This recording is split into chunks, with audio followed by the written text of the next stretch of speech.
Welcome to AGRIMINDS, the podcast where we explore the intersections of personal growth and professional success in the ag industry.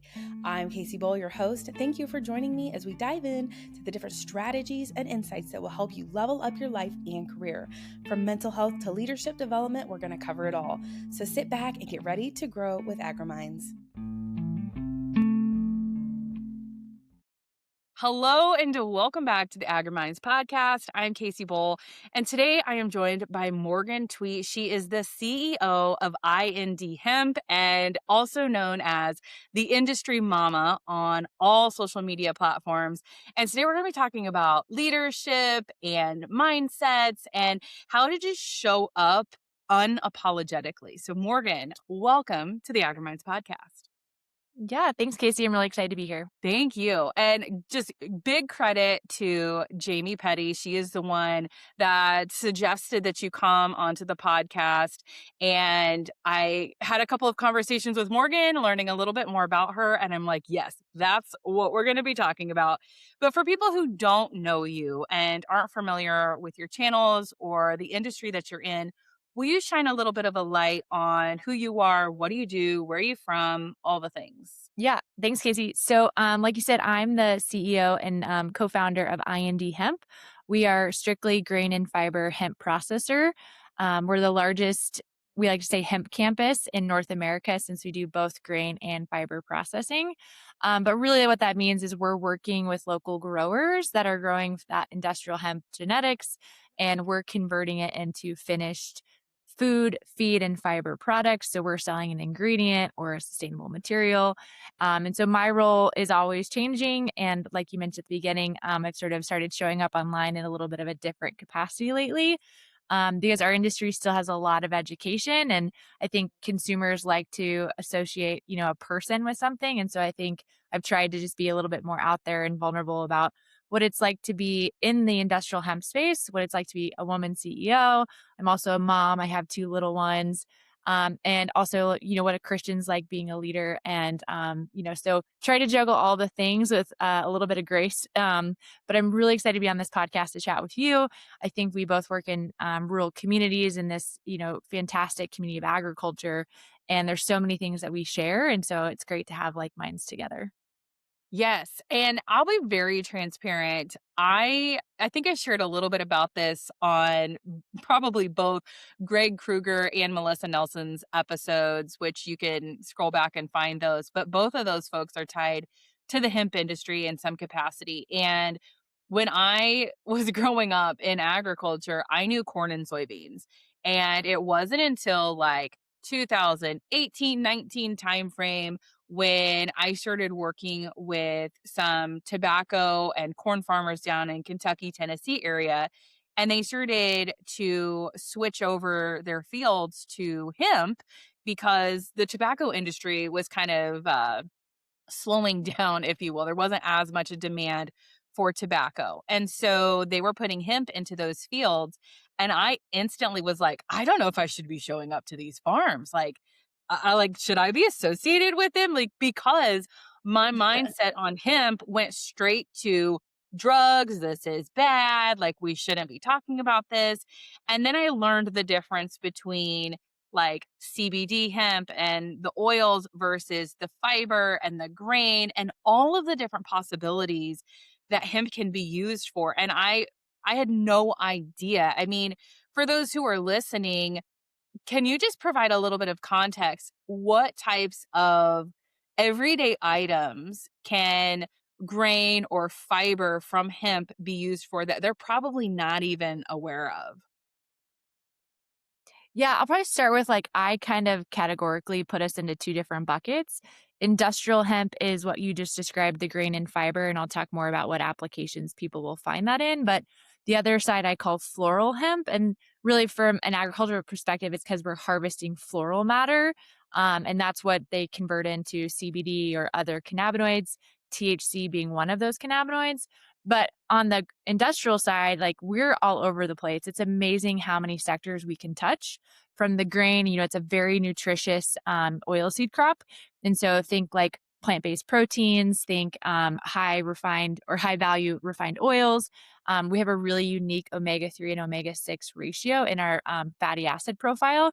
And so we crush it in, make that oil and then a high protein. We can also take the shell off and make and get that hemp heart. So people like are very familiar with what a hemp heart is. They put it on their granola or their cereal. And then on the flip side of the fiber side, which is basically how we repurpose the straw, um, and we're in everything from biocomposites, so that's like your car door panels. We're in obviously clothes. Right now we're showcasing at a functional fabric show. So a lot of those things people recognize hemp in garments, but we're also in things that people don't really recognize. Wipes are a big category. So think of like your paper towels or shop towels, like you want something that's super absorbent. We're also in like animal bedding and animal care products.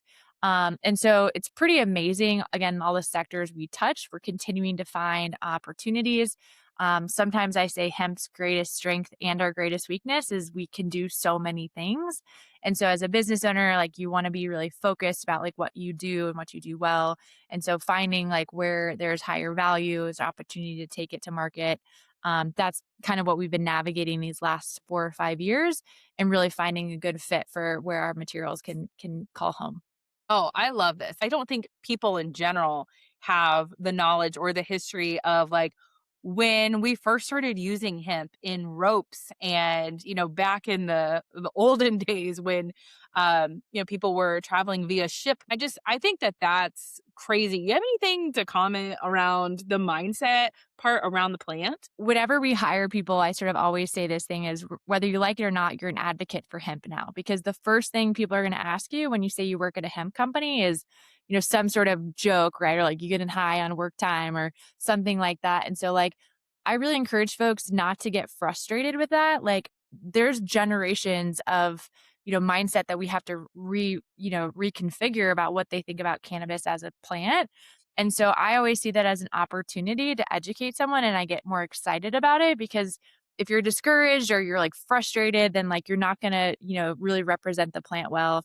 And I think it's such a gracious plant. Like we can talk about all the amazing things it can do and the products it serves, but like what's even cooler is like what it can do in our soils and our rotation. We're a family run business and like I wasn't a hempster from the beginning. I worked in agriculture. I'm a chemical engineer and I worked for ADM for several years. And so when my dad brought me into the hemp business and sort of said, "Hey, I think there's really something here," we had a mission to bring a new rotation crop to our area. We, like the rest of the United States, we're stuck in this like monoculture cycle. We don't have as many rotation crops. And I think we're like breaking through that stigma and like those availability, but like hemp not only brings valuable rotation and like cash opportunity, but like what it's doing underground, the carbon it's sequestering, just like breaking through deadpan and other things. It's such an amazing tool. And so I love to tell people like, be grateful for the opportunity that we have at this moment in time to bring a commodity back to life. Like no one else gets to say that. There's very few things like that. So that's so special and like have a resilience in your mindset that like there's 1,000 things we're going to run into. There's so many hurdles and potholes along the way, but get excited and inspired that like we get to be a part of this and like bringing this back to life. And that is a really special thing.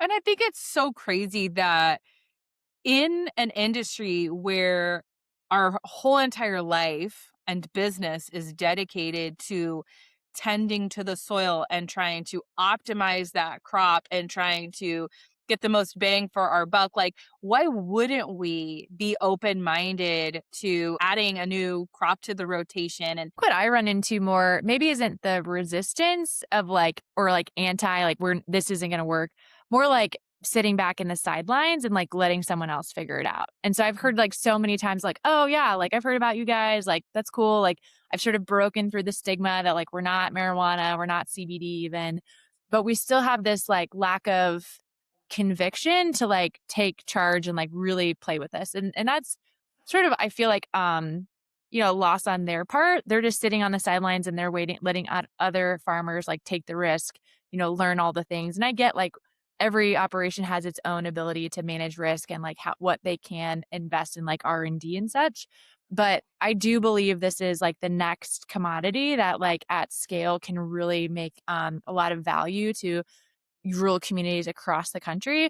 The other thing that's so special about hemp is it's really can be grown very widely, like from latitudes, north to south, east to west. And so I think that I'd like to see more people get excited and like want to try like a 40-acre plot, right? Or something, dip your toes in. Like I'm not telling you to bank on hemp and sell the farm to do it, but like incorporate it into these like little trials and get it on your farm. See how you like to interact with it, work with processors. And that's like I think coming, like more people are interested in that. So So outside of the actual company, you also do a lot of advocating. You mentioned maybe going and like being this what was the term you said? Like an advocate. Do you go to DC and all those things too? yeah, I'm actually on my way to DC again next week. This will be trip number 4 in the last 6 months, which is crazy to me. I hadn't been to DC since I was like 17 in high school before then. But the reality is our industry is kind of in turmoil right now in terms of like legislative language. The industrial side, to be very clear, is not in danger. Like, if anything, we have more clarity today than we have in the past. And a lot of that is because we've worked the last 5 years to try to secure this definition that like allows us to have our own identity. And so like grain and fiber is sort of carved out in this sub definition, but it still has like an overarching potential risk of like continued conflation with floral products, continued misunderstanding and risk profile. The reality is, in the last couple of years, intoxicating products have sort of flooded the market under the guise of hemp. That's where you see like gas station weed and these THC beverages, and everyone's like, "How the heck did these come about?" So, I certainly don't want to bore you with that. Like, I think there's a lot to unpack there, but basically, what it's required me to do is be present in DC and make sure like whatever language is coming about, that like industrial hemp is secure, and also like continuing to advocate within USDA and other departments and agencies of like how hemp can incorporate, right? So we're like trying to work with the Department of Defense. Can we like get hemp into like the uniform packet, right? Like maybe it's just socks or something. How do we work with Department of Transportations, and like how do we get erosion control products approved? Because if you look at any other commodity, the government has absolutely helped stand those up. Starting with cotton, corn and soy, like there's so many, we'll call them like subsidies at large, but like so many programs that are tailored to support these commodities and these other products. And hemp has lacked that. And so like I'm trying to show up, be a voice and like someone who's, boots on the ground. I'm on the front lines. I understand what our pain points are very personally. And I think I do a good job of advocating and articulating what those needs are to our legislators and others in the agencies so that we can get the right support to really make this come to its full fruition. I think that that requires a very interesting form of leadership to be able to voice something that majority of people in our country probably don't understand or see the importance of, but also to you're helping pave the way and also reinvigorate an industry. Like that's just fascinating. That type of leadership is so inspiring. But you've also had a level of leadership that you've had to have for your employees. Like you just mentioned a second ago, when you're bringing on somebody new to the team, trying to show them, "Hey, here's how we're advocating. Here's some things that people might say about you when you say that you work for a company like this," and automatically making assumptions about that person's character. Talk to me a little bit more about how you show up as a leader for your employees as well. Yeah, I would say like traditionally I am not like most CEOs. For one thing, I'm young and I'm a woman, so that like already start a little bit lower. Um, we are family funded, and so I'm very fortunate, and it's not lost on me that like I don't have to go and look for money and like work with these big VC, groups and have to like parade around and do this like big pitch deck. So that's not my skill set. That's not what it is. But what I do see that God's really blessed me with and the leadership I try to really bring to our company is like we're a people first or organization, and like why we even started the business was like we wanted to make an impact in our community. We wanted to make an impact on farm. And that for me means like every interaction that I get, whether it's with an employee, whether it's customer, a farmer, like I just very intentional to try to represent us well and like how I think God wants us to show up. Um, I think that like there's countless examples of like choosing the harder path or like being more gracious and forgiving or spending extra time with folks that like arguably, I should probably be doing something more meaningful with my time, right? Like when you get to the size of business we are and like at this executive level, like you're constantly kind of auditing your time and your resources. And I just like make an intentional effort that like regardless of who it is, when it is, like I want to give someone my personal time and attention because I feel like that's what people remember. And it's not going to be like, oh, did IND Hemp have profits this year or whatever. It's they're going to remember how I interacted with them and how I treated that farmer and treated them fairly or like was even more than fair, right? And tried to give them as many opportunities to be successful as possible. So I think every day I look for opportunities to be different and to like try to make agriculture different. Cause like the other reason we started and like when my dad and I were talking about what we wanted this business to be, my history within ADM, like it was a fantastic way to start my career. It exposed me to so many great things in big agriculture, but it also showed me what I don't want to be like. And lacking that intimacy with like my farmer network, with my end consumers, with the community, like I think all of those things they tried to do, but I don't think they were doing well. And so I am really just try to encourage that in our business and in our community and then our, in our people. We're a family. Like we take care of each other. We have a reputation in our community. We do something and like take that very seriously and try to be intentional with it. Okay, so I have two questions here, and I want to say them now so I don't forget them. The first question that I have, Yes. I would love for you to elaborate more on how you help set yourself up for success, right? Coming into a CEO position, whether it's a male or a female listening to this podcast episode, somebody who kind of has that I don't think I'll ever be in that high of a position. Like who am I to call myself a CEO? So I'd love for you to talk more about you stepping into CEO role. What do you do to continue to grow and develop as a person, as a leader, as a business owner? But then also for somebody listening to this that is already in some sort of managerial position at a company, what advice can you give them to help them notice those areas of opportunity? Like you said, like, here's what I've learned not to be like. How can you help them show up better? So, okay, those are two questions and we can tackle each of them separately, but I wanted to make sure I didn't forget those two. So first, let's start with how do you continue to show up for yourself? Do you have programs or books that you use to invest in? And how did you get your mindset to be like, okay, yeah, I can own this role and not having imposter Yeah. syndrome, if you will? Well, I was just about to say that. I was like, I think imposter syndrome is real. Like we all, I think, have seasons of that. So like, don't be afraid if like you're experiencing that. Like we all do. But I would say like it's not a destination, it's a journey. You have to continue to like believe in yourself because like you're gonna continue to rise. You're gonna continue to find yourself in conversations and with people where you feel like you're way underqualified. Like, how did I get here?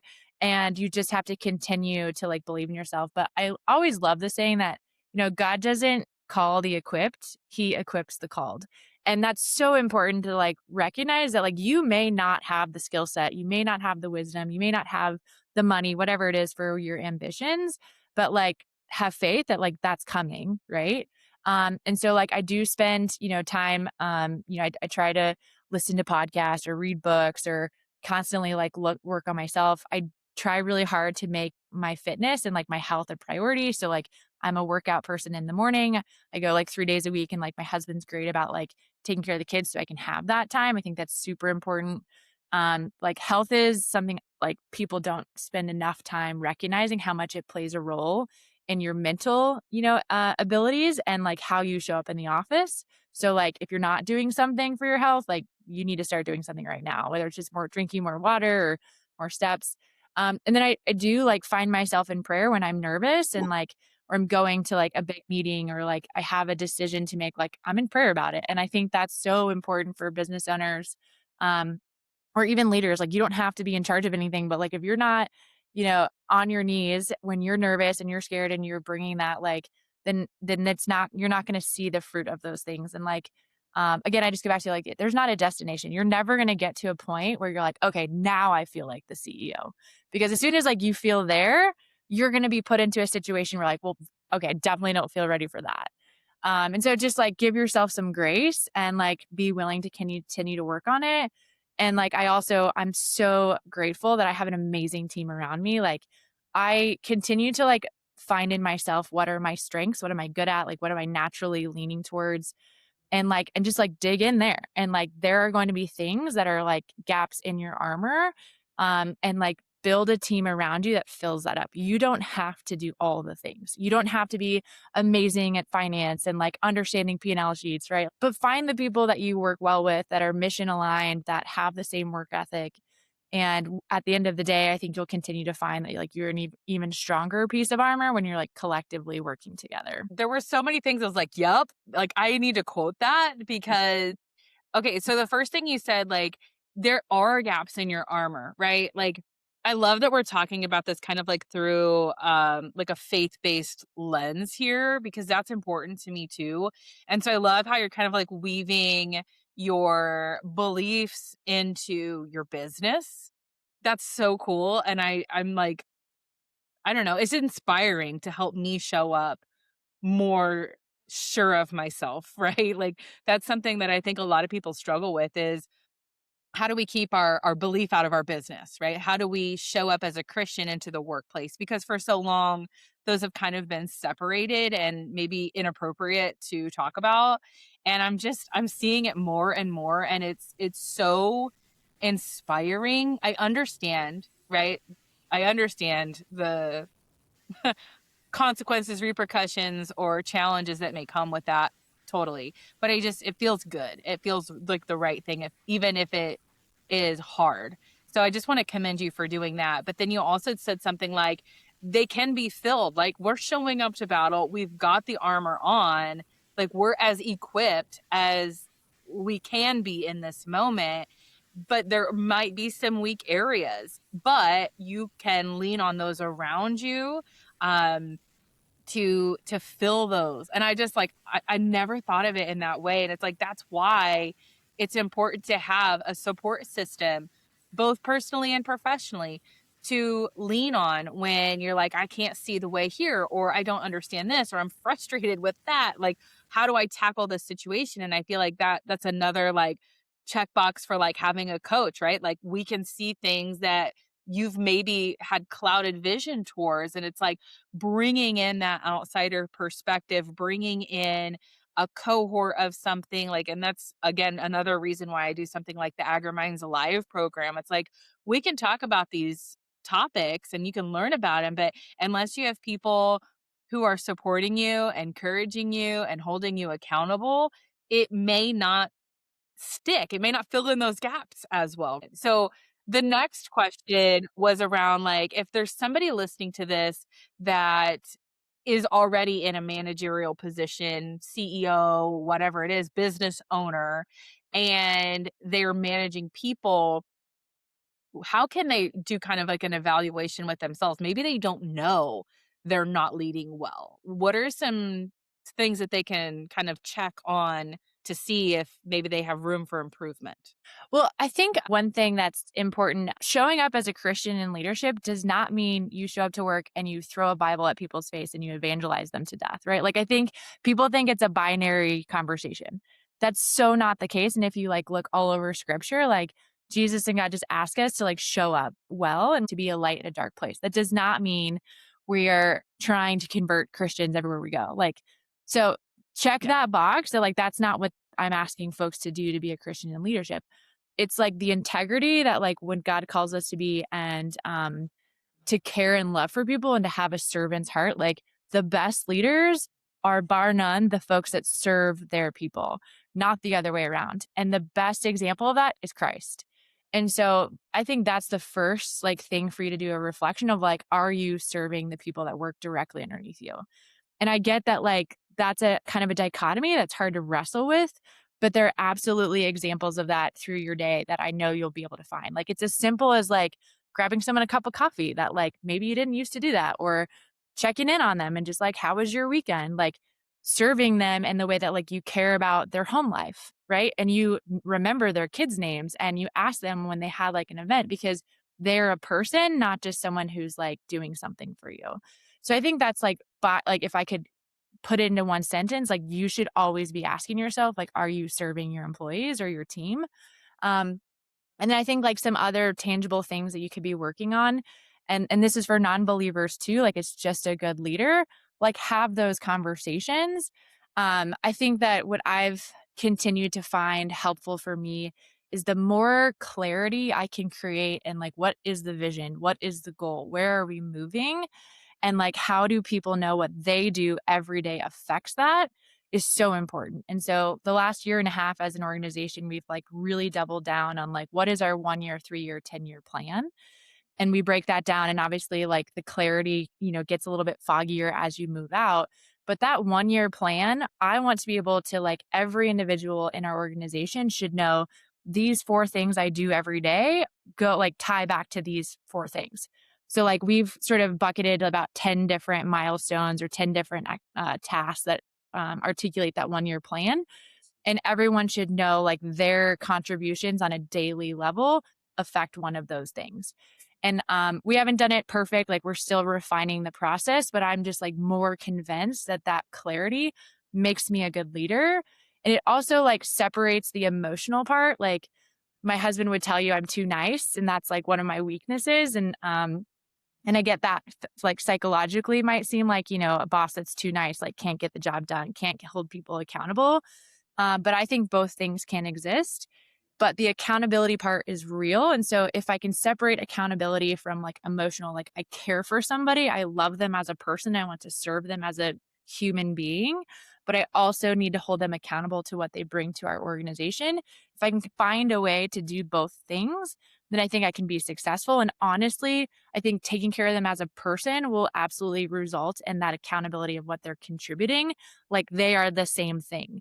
If you want someone to be a better performer, you need to care for them as a human first and like invest in that, because that'll be the foundation so that when you have, deficiencies and these, things, you can come to them from a place of like, look, like here's a delta here we need to close. Like, how can I help you close these things? Because I know you as the person want to be here and you want to be doing these things. So let's find a way to like make this difference. And I think any person that serves in any level of an organization, like you can have those conversations with those around you, and you can be like self-reflective to make sure that like you're serving those around you and you have a heart to like really see them be successful. Oh my gosh. Okay. Ugh, hold on. I'm like wrapping my head around what you said. How do you know how to do this? Because didn't you say that you went for like chemical engineering or something? Where did you learn how to lead? How do you know how to do this? I don't, right? But like by the grace of God, like hopefully I'm showing up. I just like I think that we've been exposed in our life to people for a reason. And so I've had, even in my short career at ADM, like I saw a multitude of leaders, and the ones that like, are kind of imprinted on my memory, like there's a few things about them, right? And it was far more about how they carried themselves and how they interacted with me. Like even I'm this like lowly engineer that's like working the back shift, and like, so some VP of a business unit walks through the plant door, like everyone knows, like this is the head honcho. Like the ones that like took the time that tried to like, I know I'm like one of 30,000 employees, like they're not going to remember my name, but like tried and like made me feel like a person, like those are the imprints on me. And so I always think that like we've been exposed to those things and we know that. And then, I think it's just being a good human, right? And I think we all have the potential within us, and we all want to be successful. We want to be known. We want to be contributors. Like it's in our DNA to like add value to something. And so I think, you just see that and you see what works and you see how people respond around you. I do not do this well all the time, right? Like I'll be the first to say like I definitely missed the mark. And so I think that like being graceful with yourself, like you're gonna screw up, but then like also having that for people around you. And like when people let you down, like, extend forgiveness, extend grace, but like have the accountability. I think the other like one liner that I would say is this is my personality to a T. So I recognize that this is hard for some people to do, but like talk about the elephant in the room, whatever it is, right? If it's compensation, if it's they're not showing up to work, if it's, they're acting weird, like talk about whatever the elephant is. Like the longer you let that elephant sit in the corner, the more it just like invades everything about you and your interaction with that person. So the quicker you can get to like whatever this lingering like issue is and do it with love and kindness, right? Like don't just be a jerk about it. But I think that I would say leading people, interacting with people, like in your marriage, like it's such a critical and useful thing. Like, and I know it's hard, but like talk about what you don't want to talk about. Oh, that's the challenge of the century. And I think so many people will resonate with what you said around like the harmony, the balance of finding, do I want to show up as like your friend and an empathetic person, or am I going to show up as like your boss? Because a lot of the times, especially in these small rural communities, you're working with people that you see in the community. So you may have known them your entire life, whether it is a family member like a cousin or your brother, your dad, your sister, or maybe it's somebody that outside of work, like you really like as a person, right? Like I've had that struggle a lot of the times too, where it's like, this is a client of mine. However, I think if we lived closer together and we didn't have a client um, coach relationship, I think we could be best friends. But how do you show up in a professional way that's empathetic, but also like this is also business? And I do want to say things that nobody else is going to say to you because that's why you hired me. I do need to hold you accountable because I hired you to do a specific job. And if you can't show up in that way, that doesn't mean that I don't like you as a person or value you, but maybe you're just not the right person for this role. And I know a lot of my Yep. clients who are managers struggle with that because it's like, man, I really like this person as a human being, but they just are not getting it. Like they're not learning the processes, they're making mistakes. And it's like, I need to reprimand them to that's our company policy. However, it's like, but I know that they're a really good person. And so that's the thing I think a lot of people struggle with. And so I think you're right, just trying to find that balance is key there of like knowing, okay, this is business, but that doesn't mean I have to be a jerk to this person. Like that's the hardest thing I think we can all struggle with. Yeah, and I think that's why like it's so important to like set a good foundation, right? Like it's harder to come back and like try to like get to know someone, right? And to like try to make that develop that rapport. So like day one, like make an effort to like separate to identify them as the human that they are and try to make a connection and then build off of that. But like, right person, right place is sort of the thing that I think is important. You can have somebody that is absolutely the right person. You have the mojo, like they're great, they understand, they're mission aligned, but if they're not in the right role because of aptitude or, available resources or whatever it is, that doesn't mean that you necessarily have to move that person out of your organization. Like you might be able to find a better fit for them, and sometimes you don't. But Yeah. having that foundation of like I'm human first, we can connect on that level, and I care for you and I want you to be successful. That's the best way to get started. If you like have to do that backwards and like you're down the road with somebody, I still think it would be received super well to like go to that person and be like, "Hey, I know that I might just be like your boss and we don't really have a relationship together, but like I want you to know at the heart like I do care about you and I do want Mhm. you to be successful." And so like maybe give me some feedback of how I can serve you as a person and like maybe give me some feedback of how I can be a leader. And I think that vulnerability everyone receives well because like everyone's a person, everyone messes up and they do the things. And so I think being guarded and expecting you to do it right is actually what turns people off. And they like to know that you're like trying to make amends or trying to figure out a way to do better. So I think it's hard. There's not a perfect answer. and we're gonna do it wrong. But I think that that's why it's so important of like what motivates you and like what is your intention, and that like drives you of how you treat people.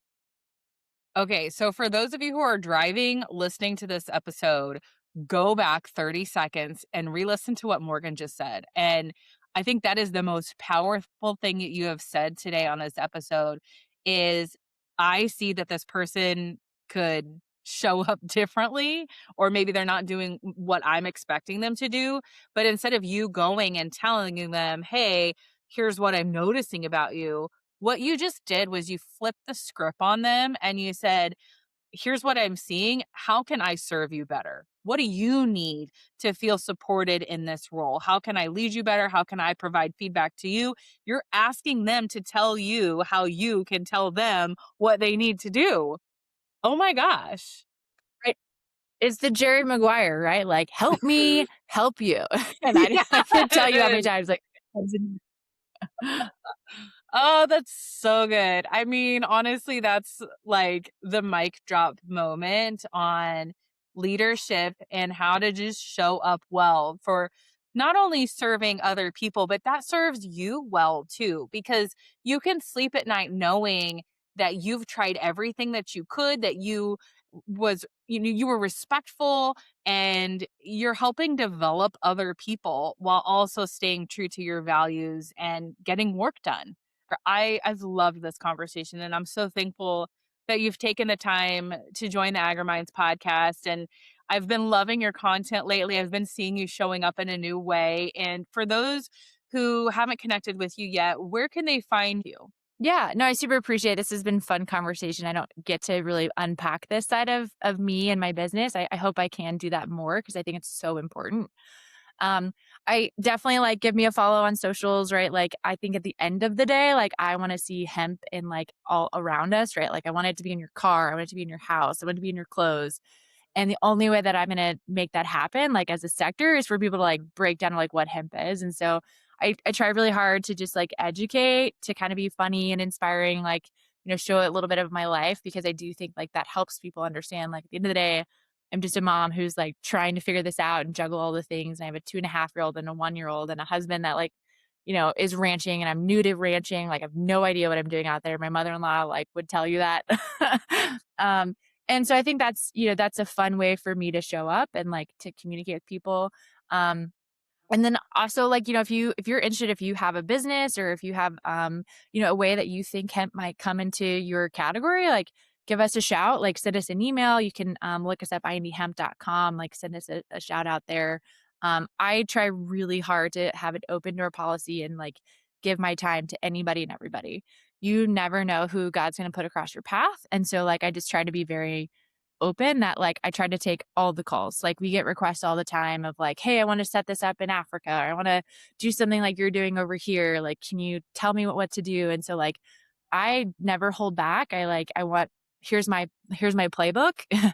I'll tell you all the things we did wrong and all the money we spent. And because I think that like if we want to see hemp succeed, like we all have to contribute to that. And like the saying of a rising tide lifts all ships, we try really hard to embody that. And so that's awkward, it's vulnerable, it's taken practice. I will say, like me personally and my employees, like we've had almost every competitor that's in North America in our doors. We've walked them hand in hand through our line. And that was awkward. That was like something we had to coach in our team that like we are going to do this. We are going to give them like full access to us. Um, and I think that's like an example of like how I'm trying to lead our business different than like how the world tells me how to lead my business. Because like the pie in the sky of what hemp can be is huge. Like I just could go on and on about that. And so like the little sliver that I have right now, like I want it to just be a much bigger pie. And like I'm not going to be doing that by like being guarded and being selfish with our resources and what we've learned. So yeah, I'd love for folks to, get to know about hemp, to get to know about IND Hemp, Industry Mama, like all of the ways. Just, I welcome you into this little world. And hopefully I can meet you wherever you're at and whatever you're inspired by or enjoy, listening to. Well, thank you so much for sharing all of that. And honestly, I've been getting messages more recently that the content and these types of conversations are what people want to hear more of. And so, if you loved this podcast, if you loved this conversation today, make sure that you rate the AgriMinds podcast, share it with a friend who you think would benefit from hearing from Morgan and her story. So, thanks again, Morgan, for jumping on, and we'll talk to you soon.